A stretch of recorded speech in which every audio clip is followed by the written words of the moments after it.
Okay. Um, okay, so we are back. We're gonna give Dr. Olson just a few minutes to get everything situated. We're getting everything under control, slides and all of that stuff.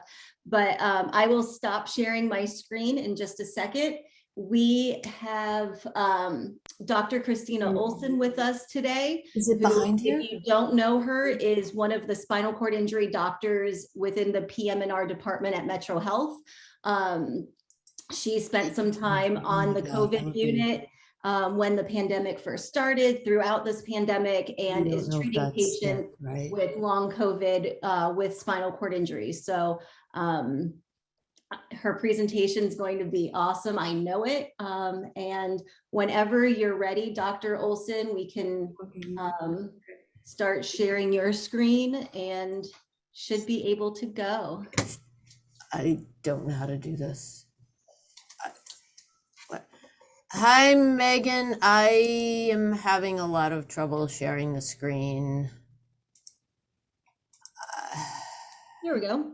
No, but that's like into it. Can we go back? Here? No, that's just one slide. No. That's the one that I want. Can you see it on the? Yes, we can see this. Yes. No, but okay. Okay, so what do I do to go forward? This one? You'll just click the arrow. Okay. Thank you. Denisha Gators, who is Dr. Wilson's secretary, basically completely salvaged me from drowning. So I'm here to talk today about a number of things regarding coronavirus 19. We're going to talk about sort of how prevalent it is right now here in Cleveland and in the US.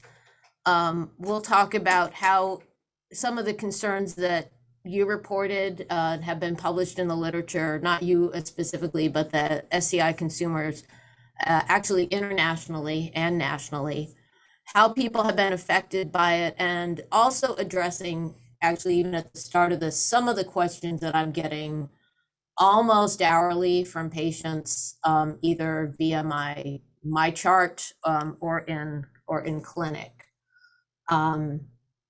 So I see, I did spend a number of weeks taking care of acutely infected patients who had rehab needs back in May of 2020. And then as well, when we had a small unit here at Metro in December of last year. I have continued to follow all of those, plus anyone admitted really with generalized neuro rehab needs, not always SCI, but I have quite a few with SCI. I also have something I'm not going to talk about today, but be happy to talk with you about another occasion, is I have patients who have actually contracted spinal cord injury from COVID-19 in the form of severe inflammation affecting the spinal cord. Therefore, they were a able-bodied person who got COVID-19 and got a spinal cord injury at the same time. The other etiology has been lack of blood flow to the spinal cord or an actual clot in the main vessel of the spinal cord. Not going to be talking about that today, but be happy to on another occasion. But this is more for you, and the current audience is really trying to, I am sure, protect themselves, and for anyone who's gotten COVID, how to really optimize their recovery and make sure it doesn't happen to them again. So nationally, we have 42.5 million cases as of last night. These were updated, I believe, as of Wednesday night, and 680 deaths. In Ohio, 21.6 million cases, 21,000, it'll probably be 21,600 by today, deaths. And median age is 40, which is young. 46% male, 53% female, 97% of the patients hospitalized right now in Ohio, as of 9/22, are unvaccinated. So why get vaccinated? Obviously, to limit your extent of health-related complications of the virus, including pneumonia, cough, fever, full body pain that patients describe as nerve pain and muscle pain, reduce the risk of losing taste and smell and developing fatigue. Vaccines do not prevent 100% of infection. They certainly greatly reduce the risk of it. And if you do get ill, it has been widely reported that the severity of the illness is significantly less. That being said, it can still be bad and it can still be something that really sets you back for a number of days. Reducing your chances of getting long COVID. That is a big thing for me personally as a provider that I have tried endlessly to convince a number of my patients to get the vaccine, not so much because I'm concerned that they're not going to be able to overcome the acute illness, but I'm concerned of further debility, further affecting their lifestyle. They'd worked so hard to get back where they were, and then to have post-acute sequela of coronavirus 19, which is abbreviated officially as PASC, but most people call it long COVID. We try not to say long haulers because some patients, while they did name themselves that in some groups, others don't find it a term that they want to be associated with. So out of respect for that, I would prefer to say, as an easy term, a patient with long COVID. Even patients who have gotten infected and contract a mild case of the disease through the vaccines have a 50% lower risk of developing post-acute COVID syndrome. And getting post-acute COVID does not relate to the severity of your original illness. It actually can happen to even people with mild illnesses, people who have not gone into the hospital that are presenting for the first time. I have a number of them now. So I am getting constant questions about the vaccines. I think we all know there are about 3 types of vaccines. You haven't heard so much of the third type, the spike protein and the M adjuvant vaccine. That's called Novavax. You sometimes hear about that if you're listening to a press conference from the World Health Organization. That's going into Africa, distant parts of South America. It actually is a pretty good vaccine. COVAX is done very well in some of the clinical trials. And I don't know too much about it. It won't be something you see here. The available vaccines here, there are 2 mRNA vaccines, Pfizer and Moderna. And then there are 3 different types of adenoviral vector DNA vaccines. One is in Russia called Sputnik. The other is the AstraZeneca one in the UK, and there's been a lot of research on that one. Again, that one is not available here in the US. And then we have the J&J in the US. The one difference, even though the pathophysiology of how that vector works is similar, that the J&J right now is officially only one vaccine, although they're talking about a booster. But the booster for the J&J, meaning the second dose, is being thought of with the 3rd dose of the mRNA vaccines. The standard initial course is just 1 dose of J&J, and you compare that to AstraZeneca, it was actually 2 doses. And Stephen Burns has done a lot of work on the mRNA vaccines in the veterans population. I'm going to be quoting him a lot today. He's done an enormous and very robust work with the veterans population. And some of the things that both of us have run into is that some patients feel if they don't have any side effects to the vaccine, that they didn't get antibodies and it doesn't work. That's really not true. Younger individuals typically will have some side effects. These can include flu-like illnesses, fever, arm pain, body aches for a few hours, as long as up to 1 to 2 days in some vaccines. I have one patient who is actually one of my long COVID patients, who got his 2nd dose after he got his vaccines, of course, after he had infection, because he was infected back in December before the vaccines were available.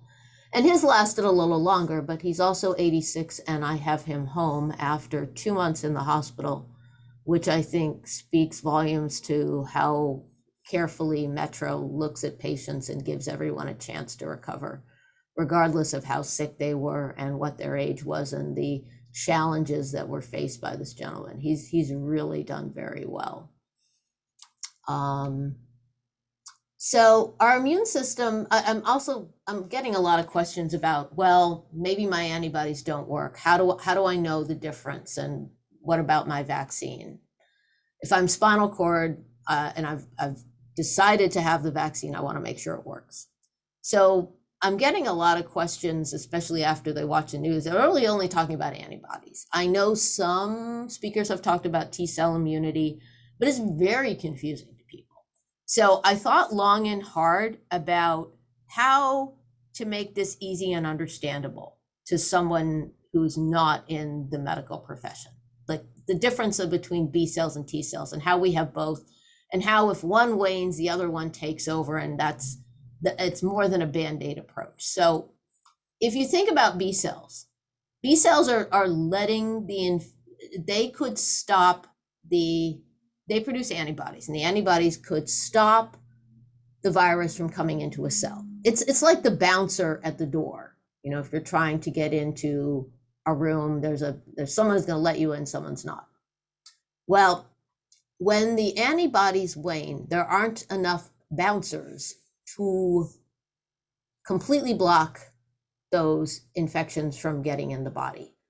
And so what happens? They get inside. And then if you have good T cell function, which most people should have after the vaccine with regard to this particular virus, the immune system response will take over by fighting any kind of severe infection. It basically won't let the virus do much. It won't let it replicate out of control, and it can prevent some severe illness and hospitalization. It may not be able to prevent everything. And that you can liken it to a major police force or a SWAT team inside your cell to take care of any problem virus that has managed to migrate into your cells. And I think people kind of understand it that way. Now that, of course, does require that you have decent T cells. Well, most people should have decent T cells unless they are very immune compromised.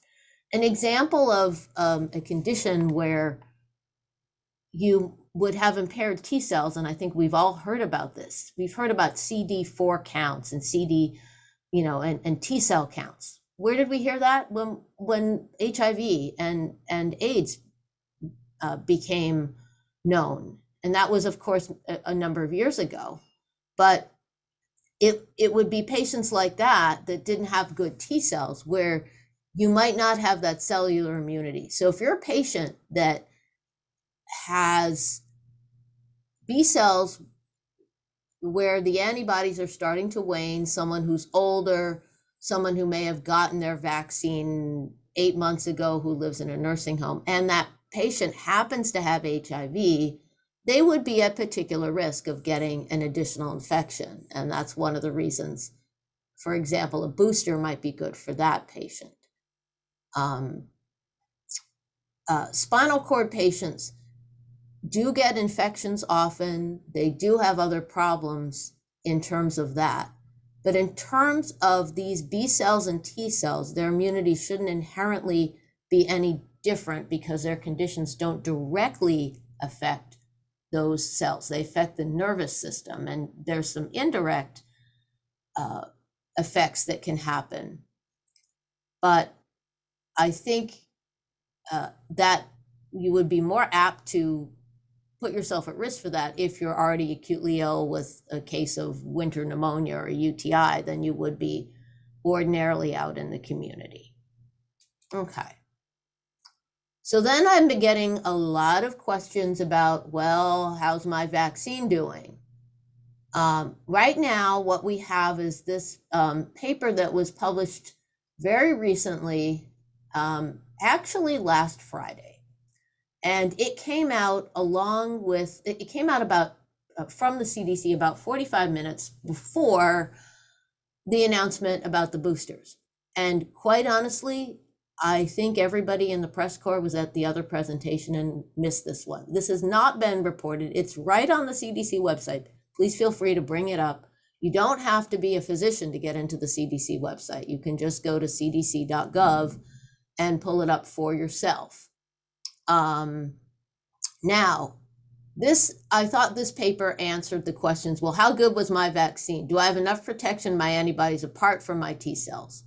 So this study that was published by Morbidity and Mortality Weekly Reports out of the CDC was on a mix of things, the data that got presented between, I believe this is March and August of this year.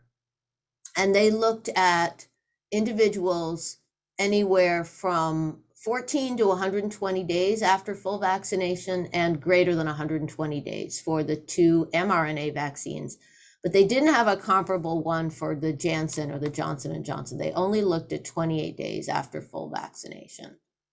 And this was on, if you think about, well, what was present in the community between March, April, May. Some people in March and April probably still had the traditional virus, but the Alpha variant, that was the one out of Great Britain, was starting to come into the region, into the country, and into Cleveland. Most of my long COVID patients that I am seeing in clinic are the Alpha variant or the traditional one. But most of my new acquisitions are individuals with long COVID. Now, again, long COVID is defined, and I'm not sure I said this, symptoms of the original coronavirus infection that you had, or new symptoms that are typical of other COVID infections that arise 90 days after you have gotten infected. You can still be not better or not resolved after 90 days. Once you hit that 91st day, you're considered to have post-acute sequelae of COVID-19. If you got better and then sometime after the 90 days you got sick again, that would also be defined as long COVID. So this report, back to this report, it looks at those with the original SARS-CoV-2, that's the name of the virus which causes coronavirus 19.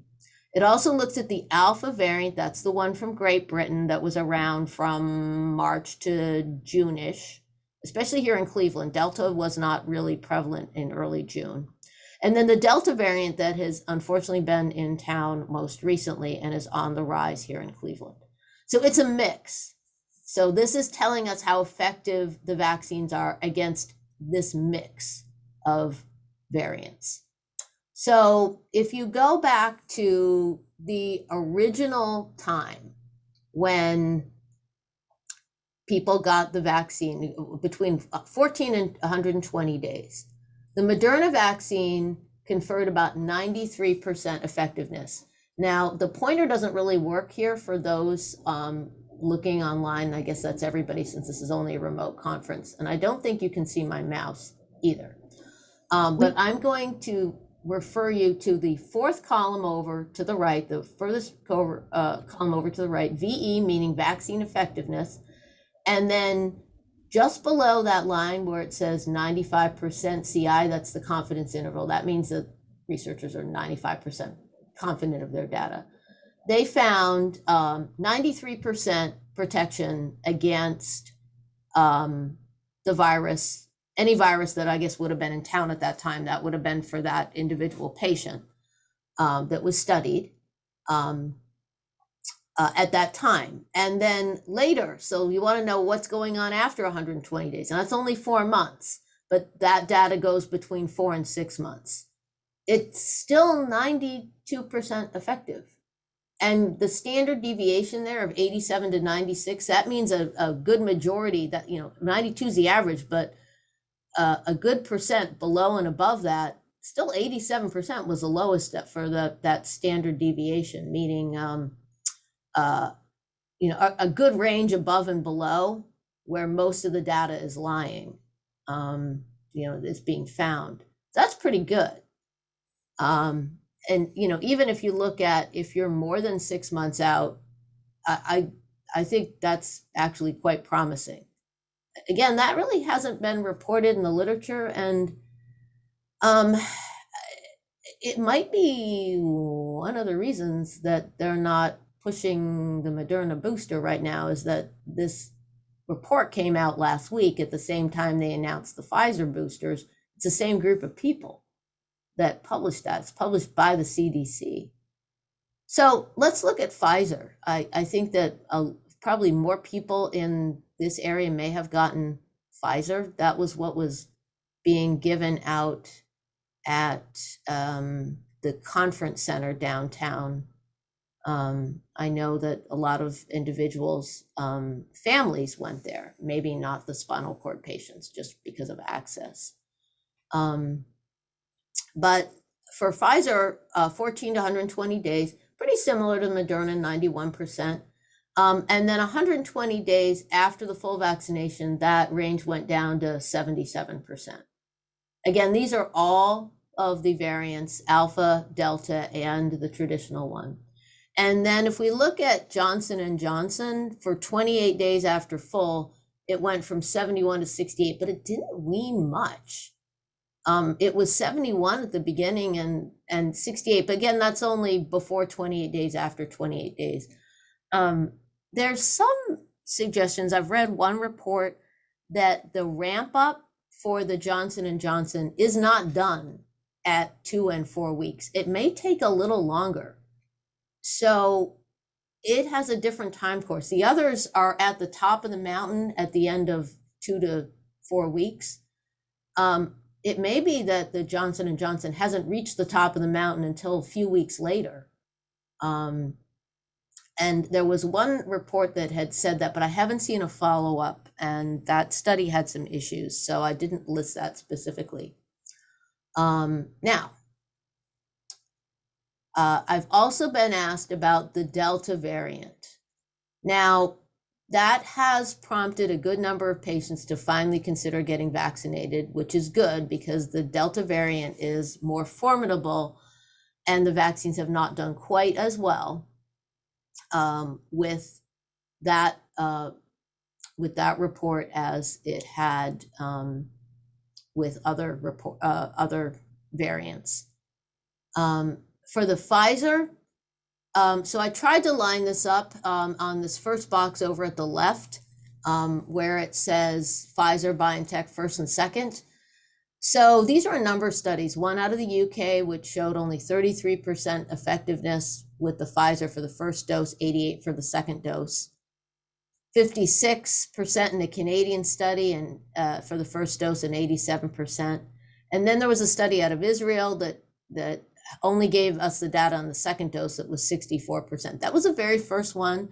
That study is probably off compared with the others. Most people think that there may have been some issues with that because most of the other studies have shown much better with the second dose. One in Scotland for 79%, and then one recently in the US. Oh, actually, no, I take that back. That was still a UK. It was published by a US journal, but there was one in the UK. It was really very similar to the one in the UK from before. It was different. It was a later study, but I do apologize about that. Was a UK population, but it was a US journal. Now, for Moderna, specifically against the Delta, we only have, I've been looking for additional studies. So far, I've only been able to find this one. And this is the one that consistently gets reported. It's out of Canada, and they only had data for the first dose with Delta. And that was 72%. I'm not really sure why they don't have second dose data, but that's happened in quite a few publications in Canada.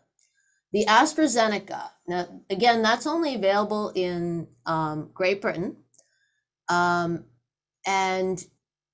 that is, does not do as well as the mRNA viruses. A paper out of Canada, and which again was only dose 1, And then Scotland only dosed 2, was also published on the AstraZeneca. I only mention it because the physiology of that vaccine is somewhat similar to J&J with regard to the Delta virus specifically. They had some test tube studies that sort of compared, in fact, even did a little better with AstraZeneca, but people by and large dismiss test tube studies because it doesn't really relate to the patient. Another study came out and said, oh, it did better than AstraZeneca in the test tube. Test tubes are not people. So I really don't like to even report on this. They've tried to publish something, but they haven't done that. Now this was from July, and it was a lot of these studies were in other countries because Delta wasn't really prominent in the US, at least in numbers to do large clinical trials or large reporting trials until a little bit later. Okay. And then hospitalizations, that was just, let me go back here, that was just infection, okay? But who of that got sick and had to be hospitalized? Well, much better response for Pfizer and even for Moderna. Pfizer in the UK, 96% of people did not go into the hospital. 93% for one in Israel and 88% in the UK. And that was the one that was recently in the New England Journal of Medicine. But it did involve European patients, not those in the US.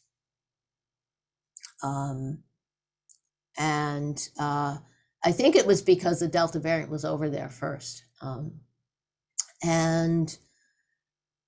For the Canadian study, again, they only had the first dose data, 78% protection against hospitalization. Moderna, 96% against hospitalization, just based on the first dose. And AstraZeneca actually did okay on that, except in this New England Journal report. But again, we don't really have to worry about AstraZeneca. And then there really wasn't any data for Johnson & Johnson. So what has happened with SCI patients specifically? I took the beginning of this to, at the outset, address the questions that I'm getting hourly, daily, because I think that a number of you probably have similar concerns to my patients. But back in early 2021, there were a number of reports that showed people had concerns about access to supplies, caregivers, inability to see a doctor, even reach them by phone. Most published studies were of the traditional variant at that time. And a lot of the studies early on had illnesses in Europe for SCI patients, really small numbers, case reports, 4 or 5 patients in this spinal cord injury unit during acute care got COVID. And those were the majority of the published reports, even as late as the end of 2020 into the fall of 2020. And they showed actually that some of the concerns, particularly respiratory concerns, were not as bad as what everyone feared in European countries. But I have some difficulty correlating that to the United States. For one, primary care is very much promoted in European countries. A lot of medical care is free, almost all of it in certain countries. Sweden, for example. It's unclear if what we're seeing now in the US in some studies, which appears to be a little worse, is because it's a population difference. If more patients in Europe reach out for care because it is free, because primary care is really available. And also the potency of the virus right now is worse than the original virus. And those were the reports that we were comparing this to. There's been a significant amount of data published in the VA system by Stephen Burns and his colleagues, including Dr. Hensel. I know that she's worked on a number of committees, published a number of reports as well. And they may not correlate. Again, the VA is a center where there is a lot of primary care. There's arguably more access to immediate care, maybe not from exactly the same person that you always like to see, but from someone. And that is not always available, especially for spinal cord injury patients that may live far from metro. They may live in a rural area. They can't get in and they end up at their local hospital where there are numerous challenges even before COVID-19. And Delta cases are going down in the South. They're reporting, it's going down slightly in places like Florida and Texas, but unfortunately it's arriving in Cleveland, and we've seen a recent increase in Ohio. So going back to some of the concerns initially from SCI patients, about 80% felt like they had a vulnerability of becoming infected. That still is true. There, of course, are some individuals who feel if they haven't gotten it by now, they're invincible. But I still see a lot of patients who would prefer to see me remotely as opposed to coming in. And if you are someone who does have that concerns, and you really need to be seen, we can try to work with you. I have seen people at, a 4 o'clock appointment when almost everybody is gone. Now the staff doesn't like to do that, but quite honestly, if you need to come in and you are going to have a panic attack because you don't want to come to clinic, we will work with you.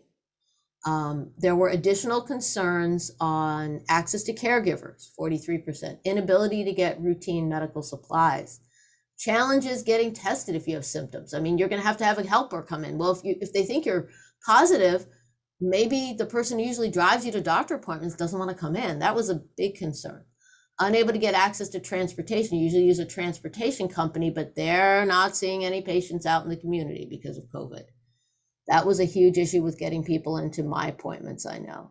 And then inability to quarantine. How are you going to quarantine if you need help with bowel or bladder care on a daily basis? Someone is doing that, and maybe it isn't your family member. Maybe you've got waiver and you've got someone who's hired or paid through the system.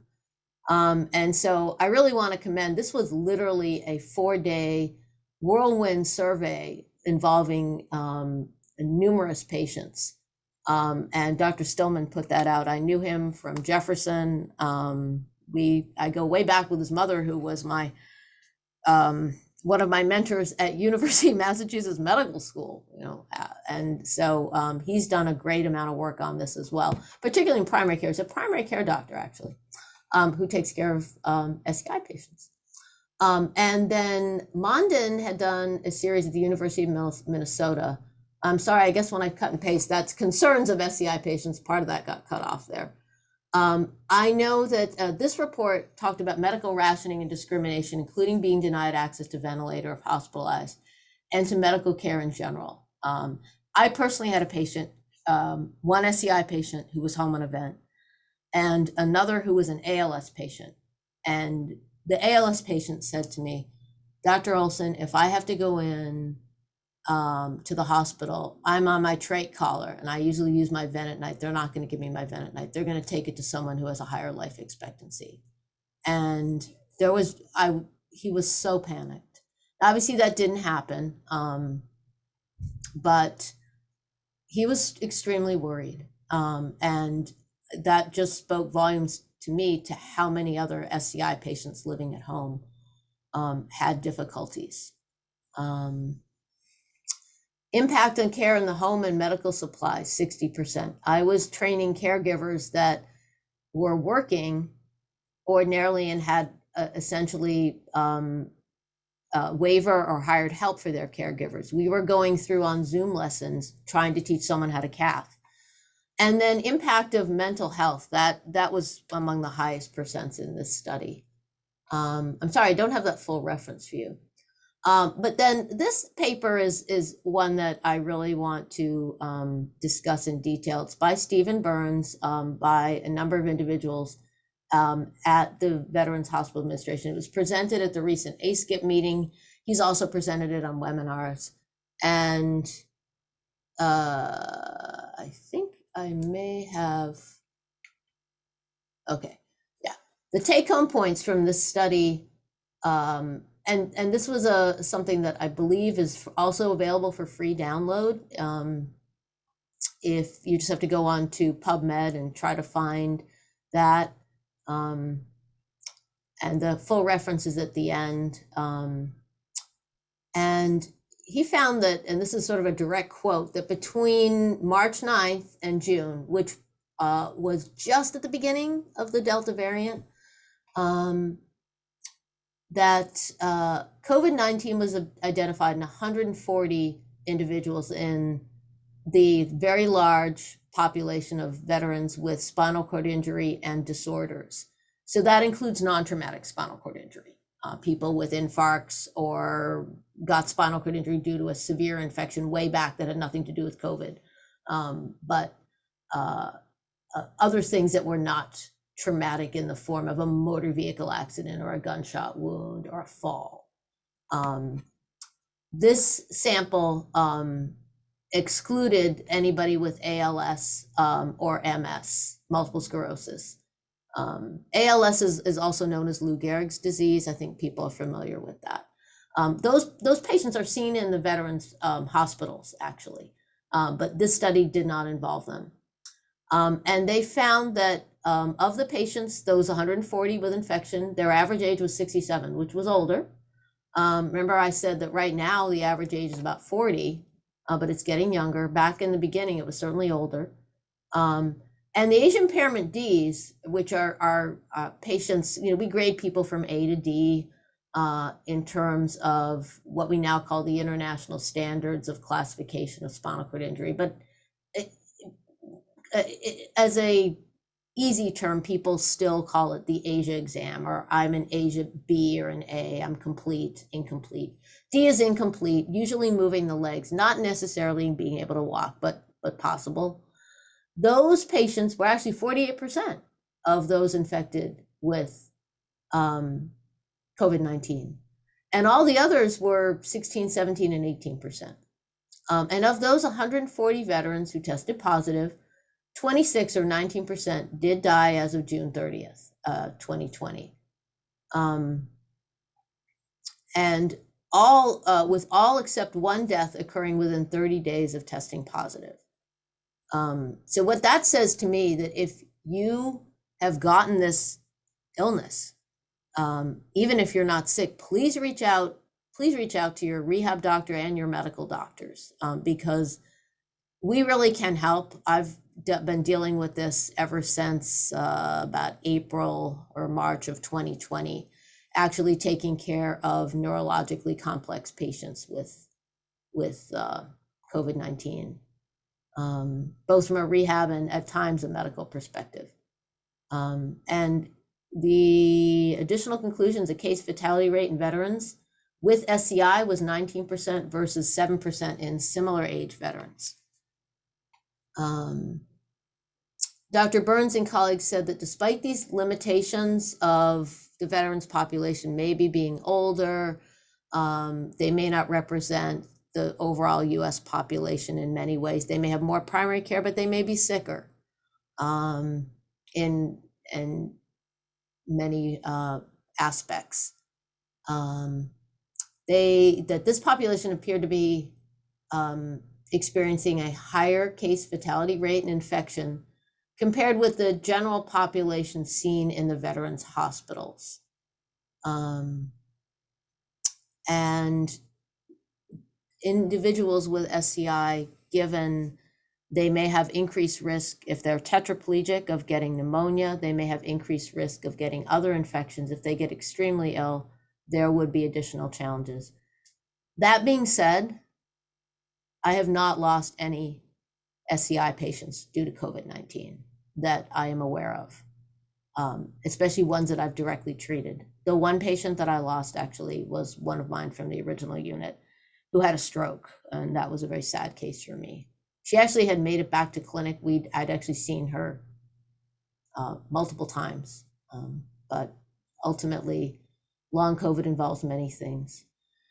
Now, my personal take on this is that a lot of individuals with active or recent COVID definitely should see their primary care physician, but also their PM&R doctor, and that we need to talk. I need to talk to that doctor. The care has to be integrated.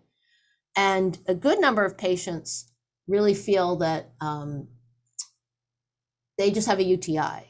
And they'll come in for that, and I will say to them, okay, we're going to start some antibiotics. I've gotten a sample. Hopefully the sample will be right. If it isn't, I'll call you. But if you are not better after one day of these antibiotics, there's something else going on. I try to convince them to get a COVID test when they come in for that, if I'm worried enough about other systemic, meaning things that they don't usually have with a UTI.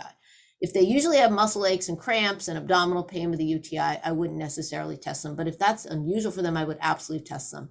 And given what's going on recently, I would test them. But some individuals can only get a cath sample at home, and then the caregiver brings in the urine sample. So they haven't actually made it into the office. And in that case, I really want them tested. That has happened recently. I sent a nurse out to the vehicle in PPE equipment to get a sample from that individual as their caregiver drove them. They never got out of the car. They were basically half lying down and you know, in their wheelchair. They were reclined in a comfortable position. And we got them tested. I got them all the medicine they needed, and they did not have to come into the hospital, but they were not vaccinated. So what is post-acute sequelae of COVID-19, and how is that affecting the spinal cord patients? So this is what I'm seeing a lot of in clinic. And again, I see patients with myelopathies, some patients with MS, also patients with Guillain-Barré, which is a peripheral neuropathy that's similar to spinal cord injury, and then those with spinal cord injury. In the general population, post-acute sequelae of COVID consists of many symptoms, but some of the more common ones are fatigue, shortness of breath, high heart rate when changing positions. We call that POTS syndrome, that stands for postural orthostatic, meaning your blood pressure goes up and down when you change positions. Tachycardic, which means high heart rate syndrome, meaning when you change positions, and in a normal patient, they would go from sitting to standing. In a patient that has no SCI, they didn't have infections before, they didn't have any illnesses before that, but they're having this, what they call POTS syndrome, where they go from a sitting to standing position, and an able-bodied individual would all of a sudden have high heart rate, they might have a headache. There's actually a national committee working on guidelines for that. These individuals with long COVID or post-acute COVID may also experience some chronic abdominal pain, nausea, headache, muscle weakness. Some of my patients tell me that abdominal pain isn't like indigestion abdominal pain, in the way that they might feel it as an incomplete. I have an incomplete spinal cord injury patient who will describe that. But she said that the nausea is like when you've had food poisoning, and the cramping was more similar to her menstrual cycle than with any kind of GI illness from her spinal cord injury, which I thought was interesting. It seems to be lower down. That was her experience. I think it's been the experience of a couple of other individuals, but again, my numbers are small. I probably, have people with long COVID from different variants, and I'm seeing different things, but I don't know if that's the reason. But in spinal cord injury, we're not seeing a lot of the respiratory issues. We are seeing some generalized shortness of breath in higher tetraplegics. I've seen it in older individuals and in individuals where the spinal cord injury level is the nipple line or T4 or higher. I'm not seeing that in my paraplegics. They may have some shortness of breath, but it's usually more fatigue, and with activity, they're getting winded. The worst thing is the severe muscle aches, very similar to their spasticity, but myalgias and the aching along with the shaking. So two separate entities. Sometimes they go together. Sometimes a patient will say, I only had the pain today. I didn't have the shaking, or I had the pain for 2 hours and then I started with the shaking. fatigue, they're sleeping more.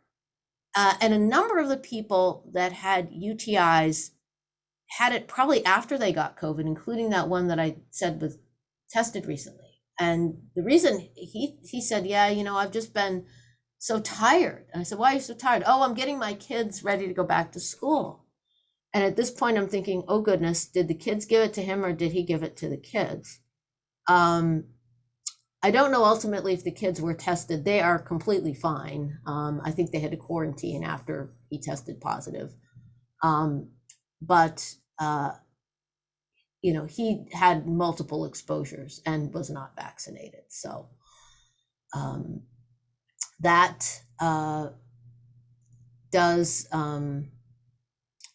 tell me that we have not only UTIs that appear just because maybe your immune system is knocked down with this virus, but for me, what I have been finding is patients so exhausted, they're sleeping through the catheterization. They're going 12 hours and they're waking up with leakage in the bed because they slept through, they actually had an alarm clock on. When they've woken, the alarm clock had been going off for a number of hours. They find they're having more difficulty with transfers. I've had to get a couple of temporary Hoyer lift just as a rental. And I've had to really take a comprehensive approach to the care of some of these patients. And this includes what I have done for individuals with multiple sclerosis, non-traumatic myelopathy, and traumatic SCI, as well as my cohort of individuals who have contracted SCI directly due to the virus. In general, they are probably a little bit more severely effective than those with spinal cord injury before. But imagine trying to take care of, learning how to take care of yourself with COVID, long COVID, and new SCI all at the same time. It would certainly be a challenge. But my approach has been to order a comprehensive assessment by the pulmonology team if I need it, the primary care physician, just so I understand some of the basic things. And that can be even a phone visit, but I really need to talk to them. I need to find out, you know, what medications, you know, if a certain type of thing has caused problems and the patient didn't tell me that something didn't work, but they told the primary and the primary changed it. I need to know that. I've ordered respiratory aids and tools for them. I've ordered some nebulizers if needed, but again, the lung has been less affected than their fatigue, their muscle aches. I've ordered physical therapy. A good number of our inpatient, actually outpatient physicians, and have referred patients to the gym. And I have done the same. And we have a good crew of physical and occupational therapists that are familiar with long COVID now. I've also found that aqua therapy helps. There are a number of centers across the city that offer that, not always paid for by insurance.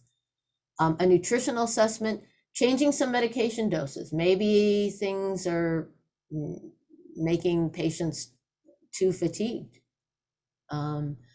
I've sometimes had to increase spasticity meds, and despite nerve pain, sometimes those medications we used to use, I have to cut back on the doses of them because of things.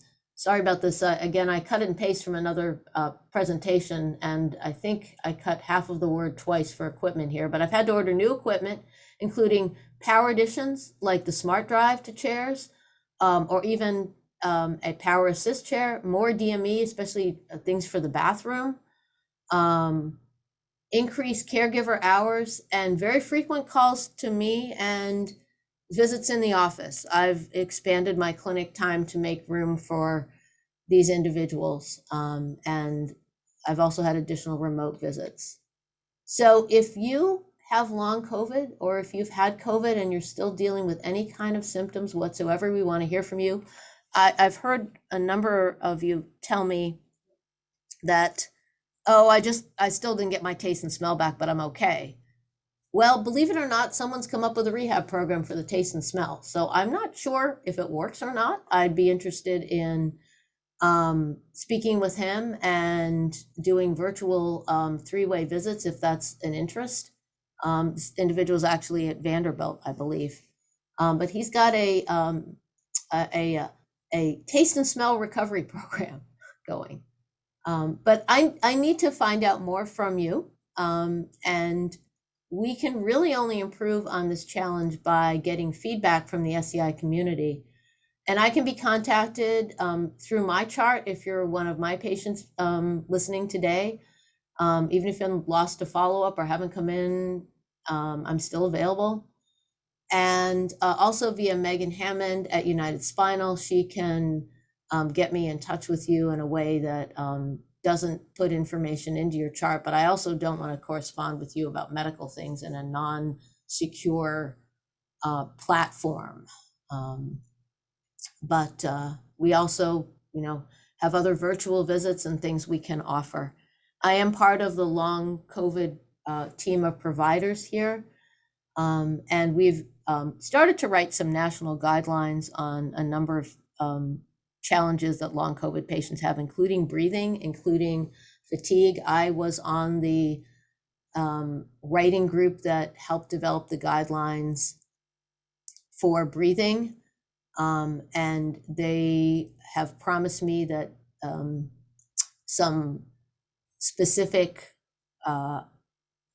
sentences will be included that what applies to able-bodied patients needs to be adapted differently for anyone in a wheelchair, including those with spinal cord injury. So I hope that will be included when ultimately all of these are published. But again, it has not come out yet. So I've lost the chat box and everything else through this format. So I don't know if I need to escape now. If you're done sharing your screen, you can stop share. There should be a red box towards the top of your screen. Yes, there is. Okay, great. Okay. So there's how you just stop. We do have, it looks like Dina has a question. So Okay. Dina, if you want to unmute yourself and ask, you should be able to now. Okay, you hear me? Yes, we can. I think so. Talking before about, you mentioned something about COVID and antibodies. You know what? Hang on just a second, because I shut off my phones for this talk. Someone has elected to use the beeper circa 1980 to get me, because obviously someone wants to get me to start again. Something about when you were talking about COVID and antibodies. Uh-huh. First of all, I noticed that the people that don't get their shots are almost impossible to change their minds. They got every reason why they shouldn't get their shots, and it's ingrained in them. And well, I will tell you, Dina, that I try very hard, and recently I've ended up trying harder simply because I had a discussion along those lines with a patient back in late March. I think it was late March of this year. And I said, look, I really think, you're relatively high para. I think she's maybe around T4. Yeah. Doesn't have a great respiratory capacity, has had multiple issues, but lots of UTIs, has had a couple of pneumonias. And she does have good family support, but she is alone for part of the day. So I said, and she gets some caregivers coming into the house, and what she said, look, is I don't have anybody except my family that comes visits me. Of course, they're not wearing masks and they're out in the community. So they may be getting a case and not know it, or get it after that. Remember, you're contagious 24 hours before you get it. And she said, I'm just not getting it, Dr. Oleson. I said, well, I am very concerned. These are the reasons. And I listed that. She said, let's talk about something else. I like you as a doctor. I don't want us to compromise our relationship. Yeah. But I can't take this discussion. And so I backed off. And I said, okay, can we talk about it next time? The problem was she got sick before that next time, and she got very sick. Yeah. So she's home now. But I have not forgiven myself for maybe not following up with a phone call in 2 weeks after that, or doing something else, because I let that go. Yeah. Because she was really starting to get angry. I didn't want her to, like, have high heart rate and get a panic attack in my office. Or you didn't want her to get angry at you. Well, I didn't want her to feel like now she can't go to her spinal cord doctor either. So that was a real dilemma for me.